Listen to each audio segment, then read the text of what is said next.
2023ರ ರಾಷ್ಟ್ರೀಯ ಕ್ರೀಡಾ ಪ್ರಶಸ್ತಿ ಪ್ರಕಟವಾಗಿದೆ. 26 ಮಂದಿಗೆ ಅರ್ಜುನ ಪ್ರಶಸ್ತಿಯನ್ನು ಕೇಂದ್ರ ಸರ್ಕಾರ ಈಗ ಘೋಷಣೆ ಮಾಡಿರುವಂಥದ್ದು. ಪ್ರಮುಖವಾಗಿ ಸ್ಟಾರ್ ಬೌಲರ್ ಮೊಹಮ್ಮದ್ ಶಮಿ ಅವರಿಗೆ ಅರ್ಜುನ ಪ್ರಶಸ್ತಿ ದೊರಕಿದೆ. ಇನ್ನು ಅನೇಕ ಆಟಗಾರರಿಗೂ ಕೂಡ ವಿವಿಧ ಪ್ರಶಸ್ತಿಗಳನ್ನು ಕೂಡ ಘೋಷಣೆ ಮಾಡಲಾಗಿರುವಂಥದ್ದು. ಪ್ರಮುಖವಾಗಿ ಮೊಹಮ್ಮದ್ ಶಮಿಗೆ ಕ್ರಿಕೆಟ್ ವಿಭಾಗದಿಂದ ಅರ್ಜುನ ಪ್ರಶಸ್ತಿ ದೊರಕಿದೆ. ಹಾಗೆಯೇ ಪವನ್ ಕುಮಾರ್ಗೆ ಕಬಡ್ಡಿಯಲ್ಲಿ ಅರ್ಜುನ ಪ್ರಶಸ್ತಿ, ಲಲಿತ್ ಕುಮಾರ್ಗೆ ಕುಸ್ತಿಯಲ್ಲಿ ದ್ರೋಣಾಚಾರ್ಯ ಪ್ರಶಸ್ತಿ. ಇನ್ನು ಜನವರಿ 9ರಂದು ದೆಹಲಿಯಲ್ಲಿ ಪ್ರಶಸ್ತಿ ಪ್ರದಾನ ಕಾರ್ಯಕ್ರಮ ನಡೆಯುತ್ತೆ. ಇನ್ನು ಅರ್ಜುನ ಪ್ರಶಸ್ತಿ ವಿಜೇತರನ್ನ ನಾವು ನೋಡೋದಾದರೆ ಅದಿತಿ ಗೋಪಿಚಂದ್ ಸ್ವಾಮಿ ಬಿಲ್ಲುಗಾರಿಕೆಯಲ್ಲಿ, ಮುರಳಿ ಶ್ರೀಶಂಕರ್ ಅಥ್ಲೆಟಿಕ್ಸ್ನಲ್ಲಿ, ಪರೋಲ್ ಚೌಧರಿ ಅಥ್ಲೆಟಿಕ್ಸ್ನಲ್ಲಿ, ಮೊಹಮ್ಮದ್ ಹುಸಾನುದ್ದೀನ್ ಹಾಗೆಯೇ ಬಾಕ್ಸಿಂಗ್ನಲ್ಲಿ, ಆರ್ ವೈಶಾಲಿ ಅವರು ಚೆಸ್ನಲ್ಲಿ, ಮೊಹಮ್ಮದ್ ಶಮಿ ಕ್ರಿಕೆಟ್ನಲ್ಲಿ ಆವಾಗಲೇ ಹೇಳಿದ ಹಾಗೆ, ಇನ್ನು ಅನುಷ್ ಅಗರ್ವಾಲ ಕುದುರೆ ಸವಾರಿಯಲ್ಲಿ, ಇನ್ನು ದಿವ್ಯಕೃತಿ ಸಿಂಗ್ ಕುದುರೆ ಸವಾರಿಯಲ್ಲಿ, ಇನ್ನು ದೀಕ್ಷಾ ದಗಾರ್ ಗಾಲ್ಫ್ನಲ್ಲಿ, ಕೃಷ್ಣ ಬಹದ್ದೂರ್ ಪತಾಕ್ ಹಾಕಿಯಲ್ಲಿ, ಸುಶೀಲಾ ಬಾನು ಹಾಕಿಯಲ್ಲಿ, ಪವನ್ ಕುಮಾರ್ ಕಬಡ್ಡಿಯಲ್ಲಿ, ರಿತುನಗಿ ಕಬಡ್ಡಿಯಲ್ಲಿ, ನಸ್ರೀನ್ ಖೋಖೋದಲ್ಲಿ, ಹಾಗೆಯೇ ಪಿಂಕಿ ಲಾನ್ ಬೌನ್ಸ್ನಲ್ಲಿ, ಹಾಗೆಯೇ ಐಶ್ವರ್ಯ ಪ್ರತಾಪ್ ಸಿಂಗ್ ತೋಮೋರ್ ಶೂಟಿಂಗ್ನಲ್ಲಿ, ಇನ್ನು ಇಶಾ ಸಿಂಗ್ ಶೂಟಿಂಗ್ನಲ್ಲಿ, ಹರೀಂದರ್ ಪಾಲ್ ಸಿಂಗ್ ಸಂಧು ಸ್ಕ್ವಾಷ್ನಲ್ಲಿ, ಹಾಗೆಯೇ ಆಯಿಷಾ ಮುಖರ್ಜಿ ಟೇಬಲ್ ಟೆನ್ನಿಸ್ನಲ್ಲಿ, ಸುನಿಲ್ ಕುಮಾರ್ ಕುಸ್ತಿಯಲ್ಲಿ, ಅಂಟಿಮ್ ಕುಸ್ತಿಯಲ್ಲಿ, ನವೋರಾಮ್ ರೋಶೋಬಿನಾ ದೇವಿ ಉಶುನಲ್ಲಿ, ಶೀತಲ್ ದೇವಿ ಪರ ಆರ್ಚರಿಯಲ್ಲಿ, ಅಂದರೆ ಇಲ್ಲೂರಿ ಅಜಯ್ ಕುಮಾರ್ ರೆಡ್ಡಿ ಅಂಧರ ಕ್ರಿಕೆಟ್ನಲ್ಲಿ, ಪ್ರಾಚಿ ಯಾದವ್ ಪ್ಯಾರಾ ಕ್ಯಾನೋಯಿಂಗ್ನಲ್ಲಿ ಈಗ ಪ್ರಶಸ್ತಿಯನ್ನು ಪಡೆದುಕೊಂಡಿರುವಂಥದ್ದು.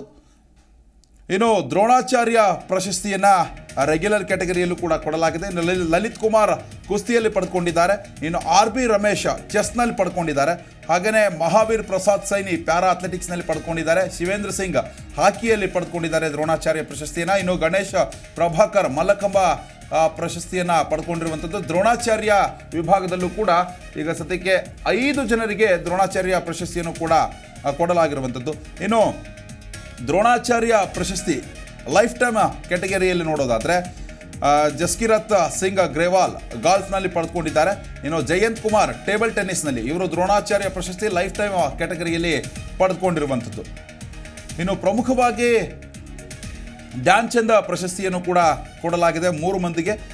ಮಂಜುಷಾ ಕನ್ವಾರ್ ಬ್ಯಾಡ್ಮಿಂಟನ್ನಲ್ಲಿ, ಹಾಗೆಯೇ ವಿನೀತ್ ಕುಮಾರ್ ಶರ್ಮಾ ಹಾಕಿಯಲ್ಲಿ ಪಡ್ಕೊಂಡಿರುವಂಥದ್ದು, ಹಾಗೆಯೇ ಕವಿತಾ ಸೆಲ್ವರಾಜ್ ಕಬಡ್ಡಿಯಲ್ಲಿ ಈ ಒಂದು ಧ್ಯಾನ್ ಚಂದ್ ಪ್ರಶಸ್ತಿಯನ್ನು ಪಡೆದುಕೊಂಡಿದ್ದಾರೆ.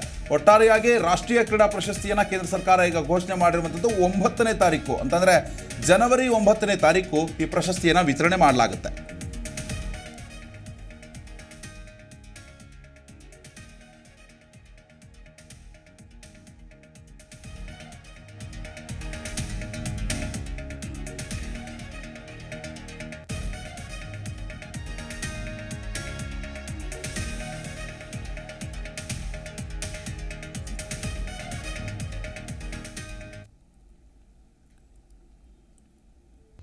ಪ್ರತಿಕ್ಷಣದ ಸುದ್ದಿಗಾಗಿ Zee Kannada news app download ಮಾಡಿ.